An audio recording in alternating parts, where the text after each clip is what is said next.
Hello aspirants, welcome to GS Core YouTube channel, and in this video I will be taking one of the most important subject of law optional, and in this video I will be discussing with you how exactly this law advanced course is going to benefit all of you. So what is the importance of this law advanced course? So basically, we will be covering the topics after analyzing all previous year questions. We have just finalized the most important topics which every time you can see in the previous year questions. So in this video, I will be taking a demo session on one of the most crucial subject, that is international law. Maximum IAS aspirants, they feel this subject little bit technical because the approach they follow, the approach itself is technical, and that is the reason maximum IAS aspirants who have opted for the law optional, they feel difficulty in this particular subject. But after watching this video, I can give you one guarantee that this subject is going to be most interesting for all of you. And in this advanced course, I will be explaining you the hidden topics in the UPSC syllabus. Like for example, if you see the syllabus of international law, the first topic which has been given is nature and definition of international law. But this topic has one hidden subtopic in this particular nature and definition of international law. And you know what is the name of that topic? The name of that topic is sources of international law. Like for example, last year only, there was a question about this sources of international law, and which was about general principles of law. So this topic, sources of international law, is one of the most crucial topics in this international law. So many aspirants, when they prepare for this particular international law subject, so they focus upon the nature and the definition, but in this they forget to prepare for with the sources of international law. So in this video, I will be discussing with you about the sources of international law. And all of you might be aware that under Article 38, Para 1 of Statute of ICJ, we have been given 4 different sources of international law. So one of the sources, international customs, international conventions. Generally, we call the conventions as treaty. Other is general principles of law accepted by civilized nations. And finally, juristic writings and the teachings of the highly qualified publicist. So what is the main idea about this law advanced course? We will be preparing you in such a way that you should understand the topics which are most important for the UPSC examination. Because in UPSC, hard work is required, but with the hard work, you require smart work. So smart work has the most, you can say, importance in this entire preparation. So if you see this international conventions, treaties, so we have been given a special topic, that is laws of the treaties. A special topic has been given in the UPSC syllabus, the laws of the treaties. So we will cover that topic in that particular chapter only. Okay, then general principles of law. Juristic writings is not important for all of you. You can skip this. But you should focus upon international customs, because if you see, the previous 45-year previous year questions, 45-year, I'm telling you. So one thing is very clear. Every time on alternate basis, you can see the question from this particular topic, that is international customs as a source of international law. So how exactly you should prepare this international customs topic and how you should move on preparing these sources of international law, all these 4 different sources, I'm going to discuss with you in this video right now. Okay. So now starting with this international customs as a source of international law. International customs. I advise all of you, please prepare this international customs topic very seriously, because in the previous year, what is the analysis of us is this topic is one of the most crucial topic, because the kind of questions they ask, sometimes they have asked in the PYQs like,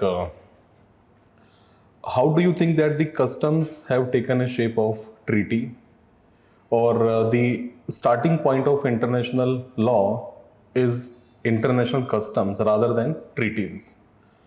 So this is the way they generally ask questions. So in this session, you should be understanding if any question from this customs topic come in the examination, then how you should write down the answer. So this is the main agenda of this discussion right now. So starting with this international customs, you should understand the difference between customs and usages. So basically what happens, customs are the kind of practice followed by the nations, followed by the states with the conviction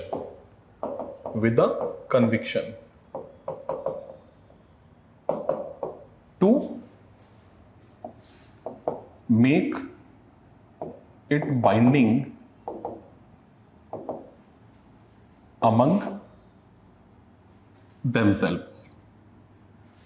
So the main idea of this customs is there is something which has been practiced by the states with so much of conviction that they want to make it legally binding upon each other.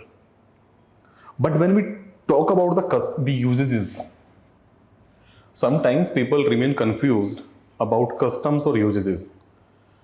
So when we talk about the concept of usages, the ultimate idea is the practices which are followed due to courtesy or due to morality, but they do not have the idea or the objective to make it binding upon themselves. So this is the main point of this, you can say, this difference between customs and usages. Okay. So now, to become a law or as a part of a law, a custom should fulfill 2 main crucial elements. And these 2 elements are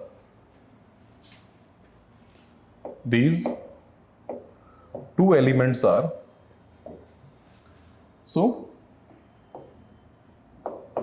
an international custom will become a part of law if it fulfills 2 main parameters. One of the parameter is state practice.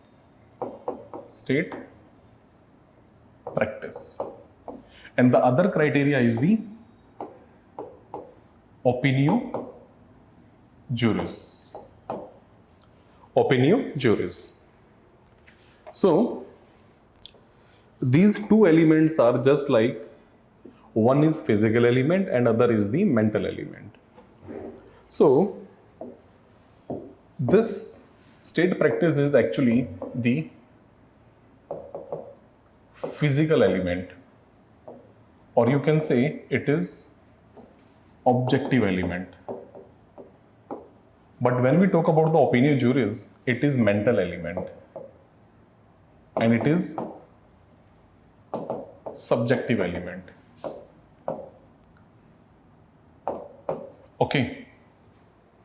So what is the meaning of physical element or what is the meaning of this mental element? So the simple idea is, it is your actus reus. State practice is just like actus reus in IPC. So in IPC, you basically consider something physical act, actus reus, and it is your mens rea. It is your mens rea. I explain you. State practice means what states do, not what they say. So आप actually क्या करते हो? What actually you do? What actually you do? So your deed matters. Whatever you say doesn't matter. What matters is what actually you do in reality. For example, all of you are preparing for UPSC. So while preparing for UPSC, what actually physical act you are doing right now? आप कर क्या रहे हो भाई IAS बनने के लिए? You are reading books, solving the questions, taking the mock test. This is your physical act. So this is state practice. I will explain you what is this what is this in case of international scenario. I will explain you. But please have the basic idea first. And then there is another thing called opinio juris. So the conviction, the dedication by which you want to make it binding upon you as well as upon others. Like for example, if you are really serious about UPSC, so you think about UPSC. In your mind, it is all the time UPSC, UPSC, UPSC. So when you think in your mind, this is opinio juris.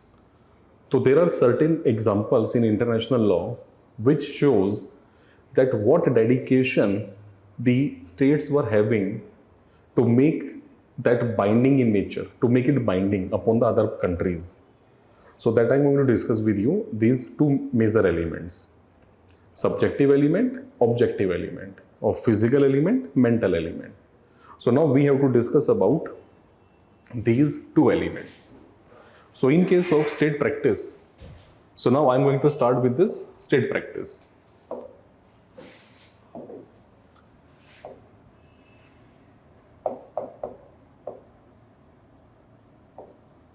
State practice.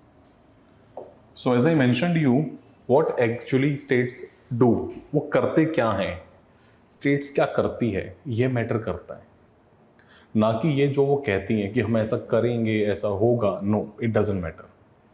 The thing which matters is आप actual में क्या करते हो. So your deed matters. Okay, so in case of a state practice there are certain elements which should be fulfilled. तो if those elements are fulfilled, then you can say yes, it is a case of international customs which has a part of international law. So in this particular thing, what we have to see, the major thing is mutual relations among states. Mutual relations among states. It is one of the main element of state practice. And how it is applicable in this particular discussion, I give you very simple example first. Basically, we call this, you can take a help from fisheries jurisdiction case. You can take a help of one interesting case to understand what states actually do. So in this case, fisheries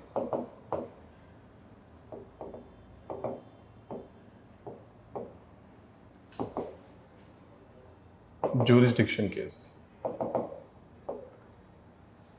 Fisheries jurisdiction case.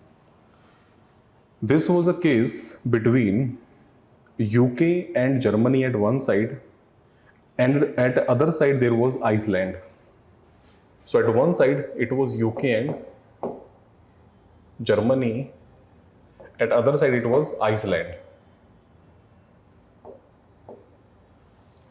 So this is a case of, you can say, 1973. And what is the relevance of this particular case over here? Basically, I just want to tell you one very interesting thing. The starting point of the development of international law की बनने की सबसे पहली शुरुआत पता किस चीज से हुई थी बच्चों? Lex mercatoria and the maritime law. तो international law started with the, you can say, foundation of the maritime law, because European nations they have to do the trade with India because land route was taken over by the Islamic forces. In such a case, they had to explore this alternative route to reach India. So because of that, they were very clear now that we should control this sea route. तो ये sea route है ना, इस पर हमें control करना है. For that purpose, all European nations, they started making bifurcation of the maritime zones. So you have been given maritime zones like territorial sea, exclusive economic zone, continental shelf, high seas. So we have been given different maritime zones. So initially the main maritime zone which was created was this territorial sea. So territorial sea was the first, you can say, maritime zone created by the Europeans, and the reason was to protect the land. तो land को save करना था. So to protect the land from the external aggression, they created a buffer zone. So this buffer zone, with the passage of time, was known as the territorial sea, upon which the country, the coastal state, has full sovereignty on that particular, you can say, territorial sea. So in the beginning, when Europeans started deciding about this territorial sea, they all agreed with the 3 nautical miles. They all agreed with this 3 nautical miles. Okay, in the beginning, 3 nautical miles. But with the passage of time and with the growth of the canon, because this 3 nautical mile was a concept based upon the cannon shot rule, कि cannon कितनी दूर तक shot कर सकती है. So this was based upon this particular concept. So at that moment of time they all decided that this should be 3 nautical miles. But after some time, the range of the cannon was very, you can say, very long. This range was there. So at that moment of time, maximum European countries, they were practicing this territorial sea as 12 nautical miles. So they started following territorial sea as 12 nautical miles. The main idea about this territorial mile of the sea is that upon this area, the coastal state has full sovereignty. It is just like land. So whatever kind of sovereignty you exercise upon the land, same kind of sovereignty you exercise upon the territorial sea. Now there was actually the proper codification happened in 1982. So proper codification of maritime zones happened in 1982 in UNCLOS, UN Convention on the Laws of the Sea. So finally it happened in 1982. But before 1982 there was a clash. तो अलग अलग states का आपस में clash हुआ करता था. ठीक है. So what happened in this case? There was a conflict between UK along with Germany with Iceland. Iceland said that the territorial sea limit should be 50 nautical miles. So Iceland started claiming territorial sea limit as 50 nautical miles. So UK and Germany, they raised an objection that you can't claim it as 50 nautical miles. So the matter went before ICJ. Matter gaya court mein. So the court held that it is a state practice by maximum states. Maximum states were following the practice of using territorial sea as 12 nautical miles. So maximum states were using this 12 nautical miles. So that is the reason it should be 12 nautical miles. But ICJ had held that it is not compulsory that it should be only 12 nautical miles. Either it should be codified, otherwise, as of now, it's okay that maximum states are using this as a 12 nautical miles. But it doesn't mean that it can't be more than this. So unless and until codification happens, it might be more than this. But at that moment of time, the judgment was like, it is as of now 12 nautical miles because maximum European states were using this as 12 nautical miles. So why I am taking this particular question over here? There are two benefits. You can use all these cases in case of customs. In case of customs, if the question is about customs, you can use all these cases in this particular topic. And simultaneously, you can use same cases in another topic, that is laws of the sea. तो एक और अलग से topic है बेटा आपका syllabus में, laws of the sea, and it is also one of the main topic of this entire international law. तो बाय डूइंग दिस डिस्कशन हम एक तीर से दो शिकार कर रहे हैं. We are covering customs, along with this we are preparing laws of the seas chapter as well. Okay, so territorial sea was created at that moment of time through the customs. So it was purely based upon the customs, and it was a customary practice that initially it was 3 nautical miles, but after some time many states started practicing territorial sea as 12 nautical miles. So this is one of the case actually, and this shows you that what states actually do. So maximum states in this particular situation were using or adopting this 12 nautical miles approach. And because of that, it was held that the Iceland cannot claim it as 50 nautical miles. This was one of the point. Another question, another main element of this state practice. So now the elements.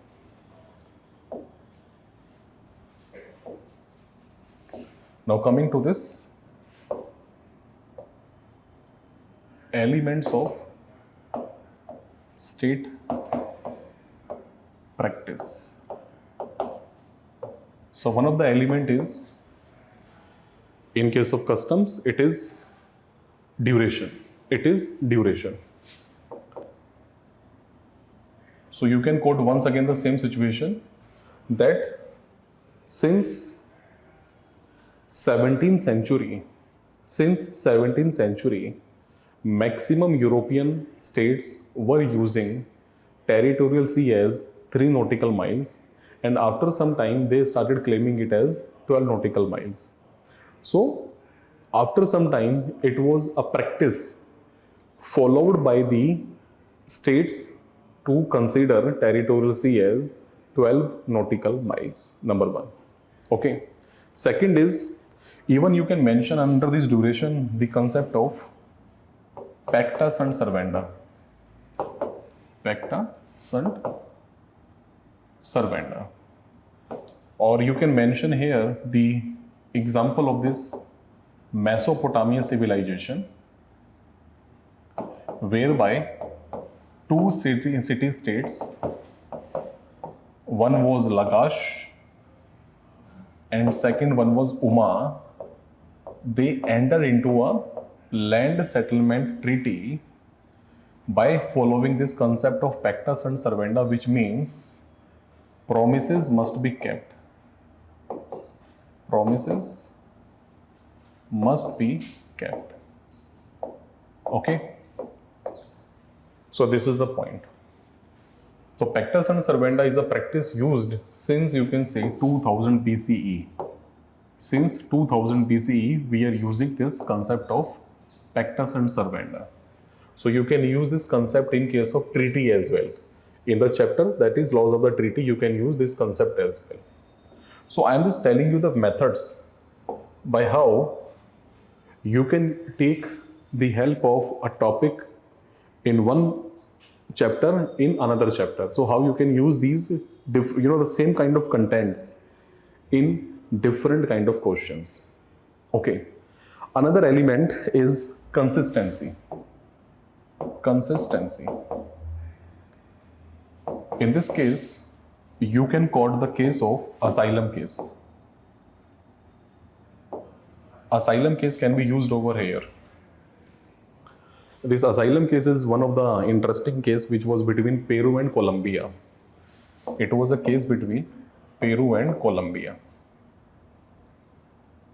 in which there was a person, Haya de la Torre. There was a person, Haya de la Torre, who was a Peruvian citizen. And he was charged with the offense of, you can say, sedition, okay, in his country. And he took a shelter in the embassy in Peru, in Colombian embassy. So this Haya de la Torre, who was a Peruvian citizen, and he was charged with the offenses of sedition, etc. And what he did, he took asylum, he took, you can say, refuge in Colombian embassy in Peru. In Colombian embassy in Peru. So basically it is a kind of extraterritorial asylum. It was a kind of, you can say, extraterritorial asylum. So Peru went before the court and Peru raised an objection by saying that this extraterritorial asylum is not valid. It is not valid actually. And what was the reason behind that? Because there was a convention, Pan-American Havana Convention. There was one convention, Pan-American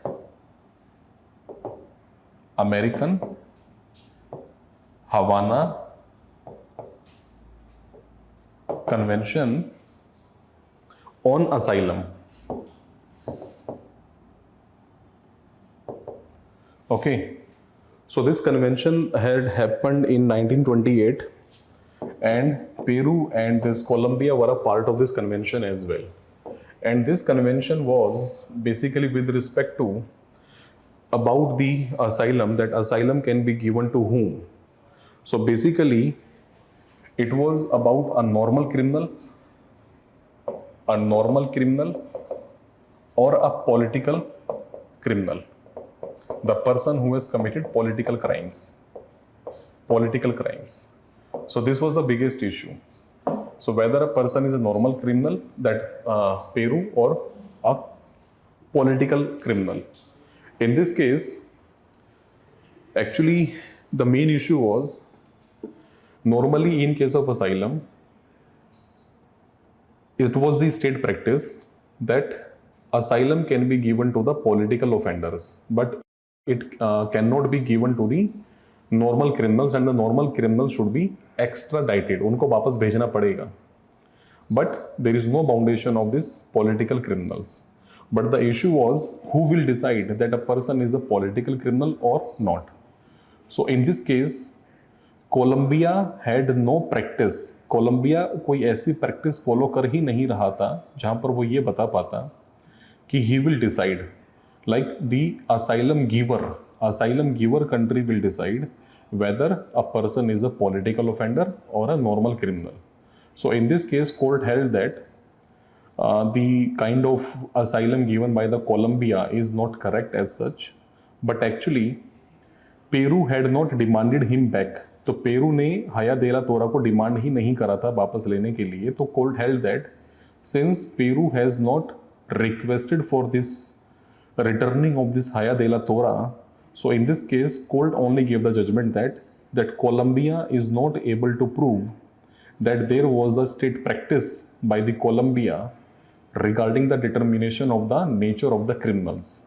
So in such a case, Colombia is not correct in giving the asylum to this person.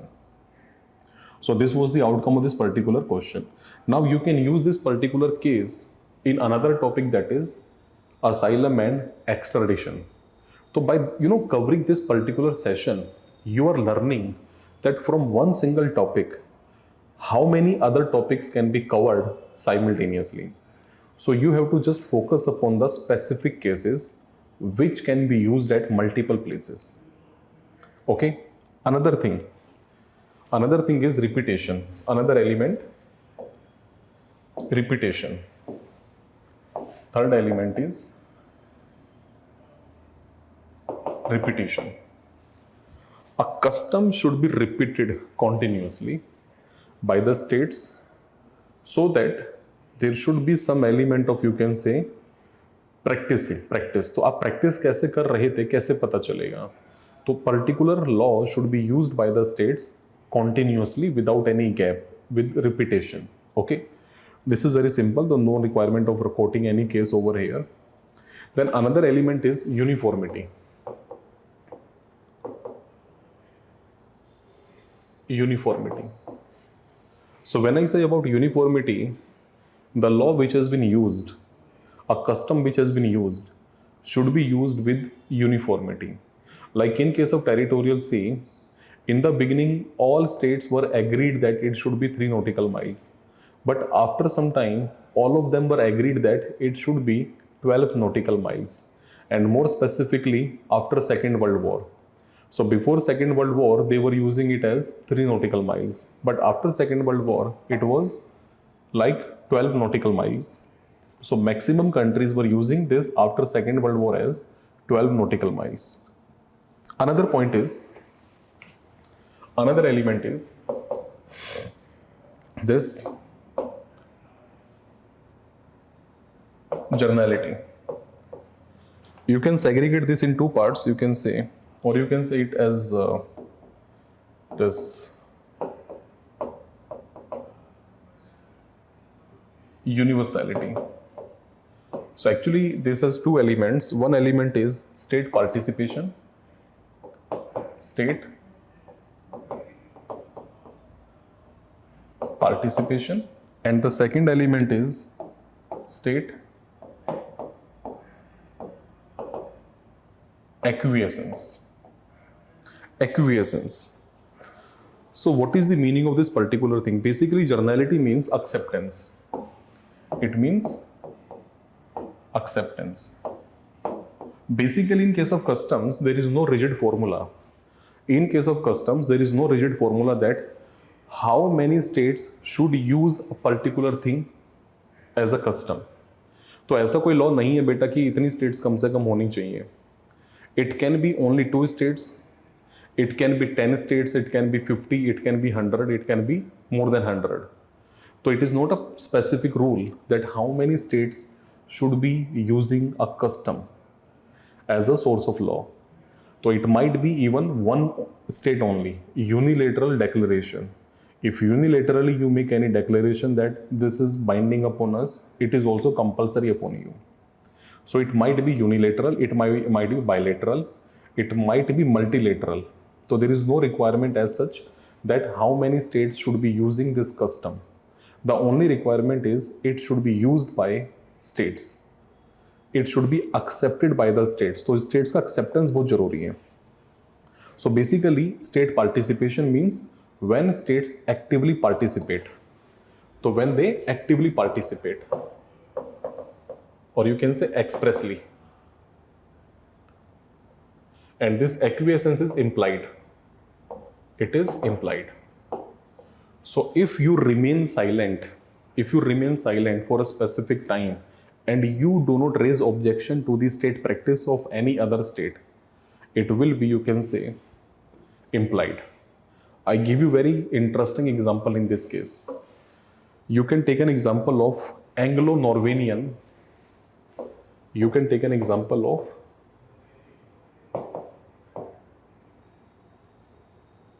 Anglo-Norwegian case. This case was between UK and Norway. this was between UK and Norway. And before I discuss this case, I advise all of you, please see the map of Norway. Please check out the map of Norway. If you check out the map of Norway on Google, it is like this. It is like this. Okay, and if you see it very carefully, at this portion, it is very scattered. It is very scattered. Small islands are there in case of Norway. So you can say the coastal area of Norway is very indented. It is very indented. It means lot of small islands are there. So what is the main issue in this discussion is normal rule of finding out the maritime zones. If we have to calculate the territorial sea limit from the coastal state, like for example in case of India, this is the, what we will do, we will be covering at the time of the low tide. So low tide ke time pe whatever land is visible, from that moment onwards, from that point onwards, you consider maritime zones. So at the time of the low tide, you consider it as a land of yours, and from that point you consider this as a sea, open sea. From that point onwards, you consider maritime zones. So basically, there should be land, and then at the low tide, and then you consider the maritime zones like this. But in case of Norway, the issue is very special. It is not possible in case of Norway to consider the maritime zone from this point. You can't consider maritime zones from this point because the outermost area of Norway is very scattered, indented. तो इतना फैला हुआ islands के through possible नहीं है बच्चों इसे count कर पाना. And this is a rule that you should count from the low tide. तो लो टाइड जहां से होगी वहां से काउंट करेंगे. In such a case Norway was using a practice. तो नॉर्वे कैसे काउंट करता था? Norway has drawn a line. Norway has drawn a line by joining the outermost area of these islands. तो Norway said that this is the line, outermost line, and I will count the maritime zones from this point onwards, this point onwards. So Norway was using this particular thing from a very long time, and other countries, they never raised any objection, especially UK, and UK raised objection at very late. So it was held that first of all, whatever Norway was using is because of its practical difficulty. So it is practically not possible to consider the line from this point. So you can't consider line from this point. यहाँ से line count नहीं कर सकते हम. So it is obvious that it is a best practice. So we call this straight baseline method. So we call this straight baseline method. So this is known as the straight baseline method. So it was held that yes, it is implied, the method used by Norway is implied and it is perfectly okay. There is no doubt. And UK has never raised any objection in the past when Norway was using this particular method. So by default, it is, you can say, acquiescence and mutual tolerance. Another word you can use in the examination, mutual tolerance.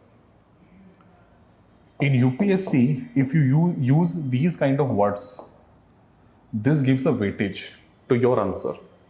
So by considering these points, you can say what is the meaning of state practice. And I believe now it is clear to everyone what is the meaning of state practice. Okay. Another thing, another point you can mention over here is one point which you can use over here is this 6th point. Role of strong and influential states. Like in case of laws of the sea,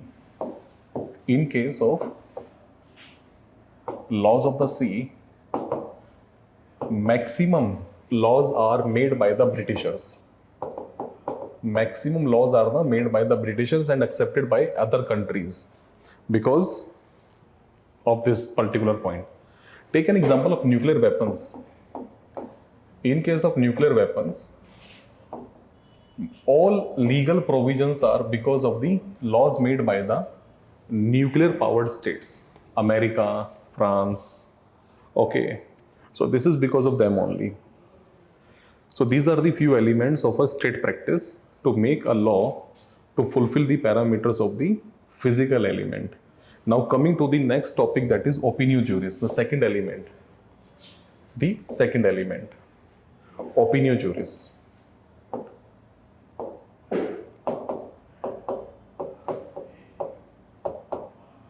It is mental element. It is your mental element. The dedication, the conviction or the dedication by which you follow a particular law. Dedication. It simply means by what kind of dedication you were using a particular law. This makes a custom as a source of international law. One of the main case you can use over here is North Sea continental shelf case. North Sea continental shelf case.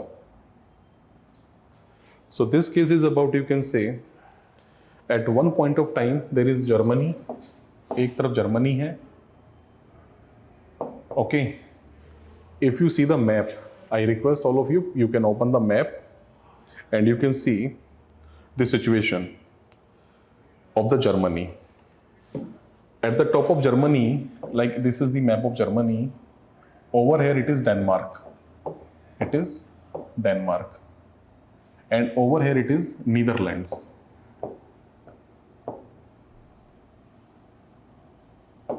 If you see this. Okay. If you see this is the map. अब थोड़ा सा map मैंने ऐसे ही बनाया cartoon type, आप इसको actual map मत समझना. ओके, तो the issue was about continental shelf. The main issue was about continental shelf. Normally, when there is a, like if two countries are opposite to each other, we generally follow a method called equidistance formula. So we basically, we bifurcate this line. So half portion will be yours, half portion will be yours. Like in case of India and Sri Lanka. So basically half portion is of India, half portion is of Sri Lanka. In case of continental shelf. So generally we draw the straight line. But in case of adjacent states, there is an issue of demarcation. So how we will decide this? So in case of Germany, the biggest issue was Netherlands was saying this is my area. Denmark was saying this is my area. So Germany was saying, तो मैं क्या ताली बजाऊं? Germany was saying, तो ये क्या मेरे area सिर्फ इतना सही होगा? So basically in this particular case, Denmark or Netherlands were not able to prove that how exactly they were claiming this area of straight line method, this equidistance formula. So generally we call this equidistance formula. But in case of Germany or in case of Myanmar or Bangladesh, if you see the map of India, it is just like this. So Bangladesh, India says it is my area. Myanmar says it is my area. So where is Bangladesh area? तो Bangladesh कहाँ जाएगा? Same thing is applicable in case of Germany. तो Germany was saying that I can't claim भाई, मैं क्या करूँ? तो मेरा एरिया कहाँ गया? And if you see the actual land of Germany, it is far higher than Denmark and Netherlands. It is very high as compared with Netherlands and Denmark. So in this particular case, it was held that this equidistance formula is not applicable in this adjacent states. In this case, we have to see the natural prolongation.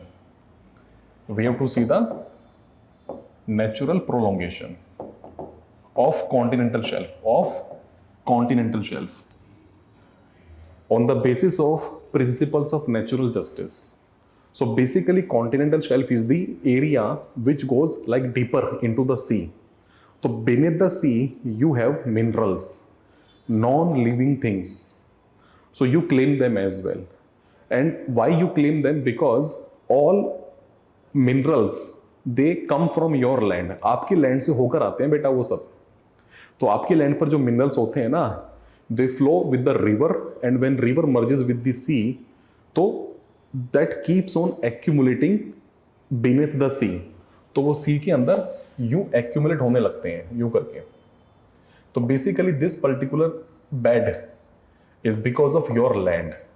So this bed is because of your land. तो Germany was saying that the formation of continental shelf, this formation of continental shelf is because of me. So this is because of me. So I should have more area. I should have more area, and Denmark and Netherlands should have the less area. So if you search on the Google, you can check it out. The continental shelf of Germany. Just check it out on your Google. So you can see it, that the area of Germany has been given very high, but Denmark and Netherlands is very less because of this natural prolongation technique. तो who is actually contributing continental shelf? तो वो उसे बना कौन रहा है, बन कैसे रही है, किसकी वजह से बन रही है?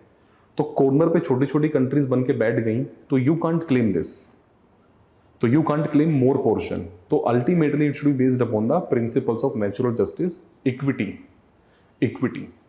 So this should be based upon this particular formula only.